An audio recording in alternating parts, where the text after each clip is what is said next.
বসুন্ধরা মিডিয়াকে হুঁশিয়ারি দিয়ে বলতেছি, আপনারা কিন্তু প্রথম আলোর মতো শর্ট খায়েন না। বারবার বলতেছি, আমরা কিন্তু হাদি ভাই চলে গেছে, কিন্তু হাদি ভাই আমাদেরকে শিখাই দিয়ে গেছে কিভাবে কোন সময় কি করতে হবে। আপনারা দয়া করে এতটুকু আপনাদের কাছে রিকোয়েস্ট, আপনারা ভালো হয়ে যায় ঘুরে যাবেন, অবশ্যই আপনার অফিসকে ইনফর্ম করবেন।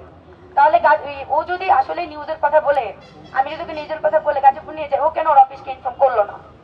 ও অফিসকে ইনফর্ম না করেও গেছে, এই জন্য বাংলাদেশ প্রতিনিধিকে বের করে দিচ্ছে। এতটুকু সেন্স আপনাদের অবশ্যই আছে। তারপর ও কালবেলায় অ্যাটেন্ড করছে, কালবেলায় তো হয়তো কালকে ওকে কালবেলা থেকেও বের করে দেওয়া হয়েছে, আমি শিওর না, কিন্তু হয়তো বা এটা হইতে পারে। ও আমাকে যেভাবে প্রেজেন্ট করছে লাইভে আইসা, যে আমি ওর থেকে 0 টাকা নিচ্ছি, মারধর করছি, টর্চার ছিল, এই সেই অনেক কিছু। যাই হোক, আমি এতটুকু বলবো, শুধু জামিন দিলে হবে না, আমি আছি, মাহাদি ভাই আছে, আমাদেরকে এই মামলা থেকে পুরোপুরি নিষ্পত্তি দিতে হবে। কারণ আমরা এই মামলায় আর থাকতে চাচ্ছি না, মামলাগুলো তাড়াতাড়ি শেষ হয়ে যাক, এতটুকু মানে অনুরোধ আপনাদের কাছে, সেটা আমাদের এই মামলা থেকে তাড়াতাড়ি বের করে দেন। আরেকটা কথাই বলবো, শেষ কথা, যে হচ্ছে আমি আমার সহযোদ্ধা ভাইরা যা মানে যা বাইরে আমাদের যা করছে তার জন্য অত্যন্ত ধন্যবাদ। কিন্তু আমি আমার ভাইদেরকে তখনই বলছি, বের করলে প্রথমেই বের করতেন, বা 11 দিন পর বের করে আত্মরা লাশ করে বের করতেন, নয়তো লাশ বের করতেন। আত্মরা করে আমাকে বের করা হয়েছে ওই 11 দিন। ওই আমার কাছে ওই জেলটা ছিল টর্চার সেল। এক কথা, ওই আমার কাছে ওই জেলটা ছিল টর্চার সেল। আমাকে যেভাবে মানে অত্যাচার করা হয়েছে, এটা যদি বর্ণনা আপনাদেরকে দিই তাহলে 2 ঘন্টা আমার বক্তৃতা শেষ হবে না। আর আমার বলার মতো মানে সিচুয়েশনও নাই।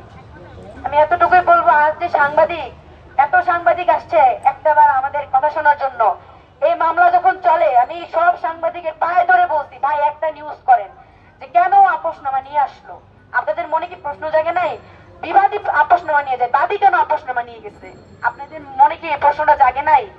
কেন আপনারা এখন আসছেন? আগে কেন আসেন না? 11 দিন যখন জেলে ছিলাম, কোন সাংবাদিক কেন নিউজ করে নাই যে তাহারিমা কেন 11 দিন ধরে জেলে?